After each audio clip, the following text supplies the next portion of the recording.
বন্ধুরা, বর্তমান সময়ে ভারত এবং বাংলাদেশের সম্পর্কে দ্রুত অবনতি ঘটেছে। আগে থেকেই সম্পর্কে উত্তেজনা ছিল, কিন্তু বিসিসিআই যখন মুস্তাফিজুর রহমানকে আইপিএল থেকে বাদ দেওয়ার সিদ্ধান্ত নেয়, তারপর থেকে সিচুয়েশন ক্রমাগত খারাপ হতে থাকে। এখন বাংলাদেশ আইসিসি কে চিঠি পাঠিয়েছে। আপনারা স্ক্রিনে আর্টিকেলটা দেখতেই পাচ্ছেন। ভারতে আগামী মাসে যে বিশ্বকাপ হতে চলেছে, তাতে বাংলাদেশ চায় তাদের ম্যাচগুলো যেন ভারতে না হয়, অর্থাৎ বাংলাদেশ দলকে ভারতে পাঠাতে অস্বীকার করছে। শুধু তাই নয়, আইপিএল যা সারা বিশ্বে সম্প্রচারিত হয়, বাংলাদেশ এখন তাদের দেশে এর সম্প্রচার বন্ধ করতে চাইছে। আপনারা স্ক্রিনে এর আর্টিকেলও দেখতে পারেন। একদিকে যেখানে ভারতের বিদেশ মন্ত্রী বাংলাদেশ সফরে গিয়েছিলেন, অন্যদিকে বাংলাদেশের এয়ার চিফ মার্শাল এই মুহূর্তে পাকিস্তান সফরে বেরিয়েছেন। এসব খবর থেকে আপনারা আন্দাজ করতে পারেন যে ভারত এবং বাংলাদেশের সম্পর্ক ঠিক কোন দিকে যাচ্ছে। এখন প্রশ্ন ওঠে, বিসিসিআই যে সিদ্ধান্ত নিয়েছে সেটা কি সঠিক ছিল? দেখা গেলে ভারত এবং বাংলাদেশের সম্পর্ক গত 1 বছর ধরে খারাপ চলছে। তেমন সিচুয়েশনে বাংলাদেশি খেলোয়াড় কেনাই উচিত ছিল না, যেমনটা গত বছরও হয়েছিল। বর্তমানে ভারতের নীতি দেখলে বোঝা যায় ভারত এখন বাংলাদেশের বিরুদ্ধে কোনো বড় ব্যবস্থা নিচ্ছে না, কারণ ভারত 1 মাস অপেক্ষা করছে। ফেব্রুয়ারি মাসে সেখানে নির্বাচন হবে এবং ভারত নির্বাচিত সরকারের সাথে কথা বলতে চায়। যদি সেই সরকারও ভারতের বিরুদ্ধে দাঁড়ায়, তবে ভারত বাংলাদেশের বিরুদ্ধে কড়া ব্যবস্থা নেবে। আপাতত ভারত একটা ওয়েটিং গেম খেলেছে। এখন প্রশ্ন হলো, যখন আইপিএল এপ্রিল, মে, জুন মাসে হবে, অর্থাৎ বাংলাদেশের নির্বাচনের পর, তখন বাংলাদেশি খেলোয়াড় রাখা হবে কিনা সেই সিদ্ধান্ত তখনই নেওয়া উচিত ছিল। অন্যদিকে যদি আপনি ভাবেন যে বাংলাদেশে সংখ্যালঘু এবং বিশেষ করে হিন্দুদেরকে টার্গেট করা হচ্ছে, তাই এই ব্যবস্থা এখনই নেওয়া উচিত ছিল। তবে প্রশ্ন হলো, ভারত সরকার বাংলাদেশের সঙ্গে যে জল চুক্তি নিয়ে কথা বলছে বা ভারত থেকে বাংলাদেশে যে বিদ্যুৎ যাচ্ছে, সেগুলোর বিরুদ্ধে কেন ব্যবস্থা নেওয়া হলো না? কারণ ভারতকে যদি বাংলাদেশকে শিক্ষা দিতেই হতো, তবে এই খাতগুলোতে ব্যবস্থা নেওয়া হতো এবং তার সাথে বাংলাদেশি খেলোয়াড়দের খেলাও বন্ধ করা হতো। তাহলে এই সিদ্ধান্ত অনেকটা সঠিক মনে হতো। কিন্তু যেহেতু সরকার নির্বাচনের জন্য 1 মাস অপেক্ষা করছে, তাই এই সিদ্ধান্তটা নিয়ে প্রশ্ন তো ওঠেই। তবে এই বিষয়ে সবার নিজস্ব মতামত থাকতে পারে। আমাদের মতে এই ব্যবস্থাটা তখন আরো ভালো লাগতো যদি ভারত বাংলাদেশের বিরুদ্ধে আরো বড় কোনো পদক্ষেপ নিত, কিন্তু শুধু ক্রিকেট জগৎ থেকে একজন খেলোয়াড়কে ভারতে খেলতে বাধা দিয়ে সেখানে হিন্দুদের ওপর যে অত্যাচার হচ্ছে তার বদলা নেওয়া সম্ভব নয় এবং এই সিদ্ধান্তে তারা ন্যায় বিচারও পাবে না। অন্যদিকে বিশ্বকাপের আগে আমরা একটা বড় বিতর্কের জন্ম দিয়ে ফেলেছি। ভেবে দেখুন, পাকিস্তান ভারতে আসবে না, বাংলাদেশও আসতে মানা করে দিল এবং তাদের ম্যাচগুলো শ্রীলঙ্কায় হবে। এতে করে ভারতের ভাবমূর্তিরই ক্ষতি হবে। তাই আমরা চাইবো, যদি ভারত নির্বাচনের আগেও বাংলাদেশকে শিক্ষা দিতে চায়, তবে বাংলাদেশের বিরুদ্ধে কিছু বড় পদক্ষেপ নেওয়া উচিত। এই পুরো বিষয়টা নিয়ে আপনার কি মতামত অবশ্যই লিখুন কমেন্টে। বন্ধুরা, অন্যদিকে পাকিস্তান ও বাংলাদেশের সম্পর্কের মধ্যে আবার নতুন উষ্ণতা দেখা যাচ্ছে। দুই দেশের মধ্যে দীর্ঘ সময় ধরে বন্ধ থাকা ঢাকা করাচি ডাইরেক্ট ফ্লাইট আবার শুরু করার পথে বড় পদক্ষেপ নেওয়া হয়েছে। পাকিস্তানের এভিয়েশন কর্তৃপক্ষ বাংলাদেশের জাতীয় এয়ারলাইন বিমান এয়ারওয়েজকে ঢাকা থেকে করাচির জন্য সরাসরি ফ্লাইট শুরু করার অনুমতি দিয়েছে। পাকিস্তানি সংবাদপত্র জংয়ের রিপোর্ট অনুযায়ী এই অনুমতি ট্রায়াল ভিত্তিতে 30শে মার্চ পর্যন্ত দেওয়া হয়েছে।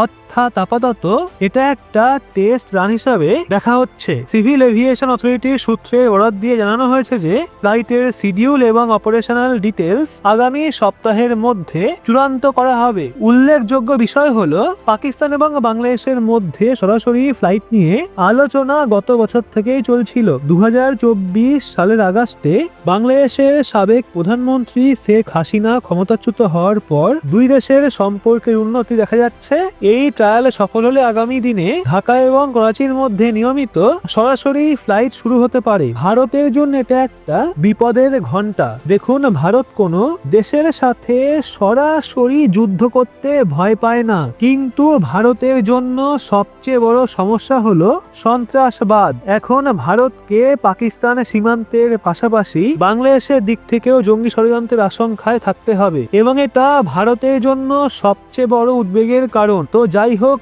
বন্ধুরা, পুরো এই বিষয়টা নিয়ে আপনার কি মতামত লিখুন অবশ্যই কমেন্টে। দাঁড়ান, ভিডিও এখনো শেষ হয়নি। বাংলাদেশ বর্তমানে একটা ভয়াবহ আর্থিক এবং জ্বালানি সংকটের মধ্যে দিয়ে যাচ্ছে। দেশটা আগে থেকেই ঋণ, মুদ্রাস্ফীতি এবং বৈদেশিক মুদ্রার অভাবে ভুগছে, আর এখন বিদ্যুৎ সংকট সিচুয়েশনকে আরো কঠিন করে তুলেছে। এর মধ্যেই বাংলাদেশ ভারতের সাথে ক্রমাগত উত্তেজনা বাড়িয়ে চলেছে। বাংলাদেশ তাদের দেশে আইপিএল সম্প্রচারের ওপর স্যাংশন জারি করতে পারে। তো এখন বাংলাদেশ ঠিক সেটাই করেছে। এছাড়া ওয়ার্ল্ড কাপে তাদের দল ভারতে পাঠাতেও বাংলাদেশ অস্বীকার করছে। অর্থাৎ ভারতের সাথে বাংলাদেশ ক্রমাগত উত্তেজনা বাড়িয়েই চলেছে। এমন সিচুয়েশনে ভারতের হাতে বেশ কিছু হাতিয়ার রয়েছে যা ভারত ব্যবহার করলে বাংলাদেশ নিমিষে নতুন হতে পারে। এর মধ্যে সবচেয়ে বড় একটা হাতিয়ার হলো বিদ্যুৎ। কারণ আপনারা জানলে অবাক হবেন, বাংলাদেশের প্রয়োজনীয় বিদ্যুতের 17% টাকাই ভারত থেকে সরবরাহ করা হয়, যা একটা বিশাল বড় অঙ্ক। আসলে বাংলাদেশের বিদ্যুৎ ব্যবস্থা বর্তমানে অনেকটাই ভারত থেকে আমদানি করা বিদ্যুতের উপর নির্ভরশীল। দেশে গ্যাসের চরম সংকট রয়েছে। কয়লা ভিত্তিক পাওয়ার প্ল্যান্টগুলোতে প্রযুক্তিগত এবং রক্ষণাবেক্ষণের সমস্যা আছে এবং অন্যদিকে বিদ্যুতের চাহিদা ক্রমাগত বাড়ছে। এই সব কারণে ভারত থেকে আসা বিদ্যুৎ বাংলাদেশের জন্য একটা লাইফ লাইন হয়ে দাঁড়িয়েছে। বাংলাদেশ সরকারের পরিসংখ্যান অনুযায়ী গত বছরের তুলনায় ভারত থেকে বিদ্যুৎ আমদানি প্রায় 70% পর্যন্ত বেড়ে গেছে। শুধু প্রথম 7 মাসে অর্থাৎ জুলাই পর্যন্ত বাংলাদেশের মোট বিদ্যুৎ সরবরাহে ভারতের অংশ 9.5% থেকে বেড়ে 17% হয়ে গেছে। সহজ ভাষায় বললে প্রতি 100 ইউনিট বিদ্যুতের মধ্যে প্রায় 17 ইউনিট বিদ্যুৎ ভারত থেকে আসছে। শুধু তাই নয়, বর্তমান ক্রস বর্ডার চুক্তি অনুযায়ী বাংলাদেশের ভারত থেকে 2800 থেকে 3000 মেগাওয়াট পর্যন্ত বিদ্যুৎ আমদানি করার ক্ষমতা রয়েছে। সাম্প্রতিক মাসগুলোতে গড়ে দৈনিক 2200 থেকে 2300 মেগাওয়াট বিদ্যুৎ ভারত থেকে নেওয়া হচ্ছে। এটা বাংলাদেশের মোট বিদ্যুৎ চাহিদার প্রায় 15 থেকে 17%। তো এখন প্রশ্ন ওঠে, ভারত থেকে বাংলাদেশে বিদ্যুৎ কারা সরবরাহ করে? এতে সবচেয়ে বড় নাম হলো গৌতম আদানির কোম্পানি আদানি পাওয়ারের। আদানি পাওয়ার একাই প্রতিদিন প্রায় 1496 মেগাওয়াট বিদ্যুৎ সরবরাহ করে। এই বিদ্যুৎ ঝাড়খণ্ডের গোড্ডায় অবস্থিত কয়লা ভিত্তিক পাওয়ার প্ল্যান্ট থেকে আসে, যা বিশেষভাবে বাংলাদেশের জন্যই তৈরি করা হয়েছিল। এছাড়া ভারতের সরকারি কোম্পানি এনটিপিসি এবং তার সহযোগী সংস্থা এনভিভিএন প্রায় 740 মেগাওয়াট বিদ্যুৎ সরবরাহ করে। পিটিসি ইন্ডিয়া প্রায় 250 মেগাওয়াট এবং এসিএমডি কর্প এনার্জি ইন্ডিয়া লিমিটেড প্রায় 170 থেকে 250 মেগাওয়াট বিদ্যুৎ বাংলাদেশকে দেয়। তেমন অবস্থায় বাংলাদেশ সরকার যদি ভারতের সাথে সম্পর্কের সংঘাত বাড়ানোর চেষ্টা করে, তবে সেই সিদ্ধান্ত অত্যন্ত ঝুঁকিপূর্ণ প্রমাণিত হতে পারে। কারণ যে দেশ থেকে বিদ্যুতের এত বড় প্রয়োজন মেটানো হচ্ছে, তার সাথে উত্তেজনার প্রভাব সরাসরি সাধারণ মানুষের ওপর পড়বে। বাংলাদেশ যেভাবে ভারতের বিরুদ্ধে প্রকাশ্যে আসছে, তাতে এখন এই সম্ভাবনা অনেকটাই বেড়ে গেছে যে ভারত এই ক্ষেত্রেও বাংলাদেশকে বড় ধাক্কা দিতে পারে। ইতিমধ্যে ভারত বাংলাদেশে দেওয়া অনেক সুযোগ সুবিধা বন্ধ করে দিয়েছে। যেমন গত বছরই ভারত ট্রান্সশিপমেন্ট সুবিধা বন্ধ করে দিয়েছিল। এছাড়া সীমান্তের মাধ্যমে হওয়া বাণিজ্যেও কড়াকড়ি করা হয়েছে। এছাড়া এখন বাংলাদেশি খেলোয়াড়দের আইপিএল এ খেলতেও মানা করা হয়েছে। যাই হোক, এখন প্রশ্ন হলো, ভারত কি বিদ্যুতের ক্ষেত্রেও বাংলাদেশকে বড় ধাক্কা দেবে? এই বিদ্যুৎই একমাত্র ক্ষেত্র নয়, বাংলাদেশের দুর্বল জায়গা হলো জল। আর সবচেয়ে মজার বিষয় হলো, এই বছরই জল সংক্রান্ত চুক্তিটা শেষ হতে যাচ্ছে। এমতাবস্থায় ভারত যদি এই চুক্তিটা পুনর্নবীকরণ না করে অথবা চুক্তির মাধ্যমে নিজের জন্য বেশি জলের দাবি করে, তবে বাংলাদেশের সামনে বড় বিপদ আসতে পারে। বাংলাদেশ আগে থেকেই জল নিয়ে ভারতের কাছে নিয়মিত অভিযোগ করে আসছে যে সেখানে কৃষকরা বেশি জলের দাবি করছে। অন্যদিকে ভারতও পরিষ্কার করে দিয়েছে, যতটা জল আগে বাংলাদেশকে দেওয়া হতো এখন ততটা দেওয়া সম্ভব নয়। অর্থাৎ এখন পরিষ্কার যে পাকিস্তানের মতো সিচুয়েশন এখন বাংলাদেশের সঙ্গেও ঘটতে পারে, কিন্তু প্রশ্ন হলো ভারত এই পদক্ষেপ কবে নেবে? ভারত কি বাংলাদেশ আগামী মাসে হতে যাওয়া নির্বাচন পর্যন্ত অপেক্ষা করবে, নাকি বাংলাদেশের অন্তর্বর্তী সরকার যেভাবে ভারতের বিরুদ্ধে পরিবেশ তৈরি করছে এবং ভারতকে টার্গেট করে নিজেদের অস্তিত্ব টিকিয়ে রাখার চেষ্টা করছে, তো তার প্রেক্ষিতে ভারত এখনই ব্যবস্থা নেবে? তো এই বিষয়ে কি মনে হচ্ছে আপনার? অবশ্যই লিখুন কমেন্টে। ভিডিওটা পারলে একজন ভারতীয় হিসাবে শেয়ার করুন আপনার বন্ধু বান্ধবদের।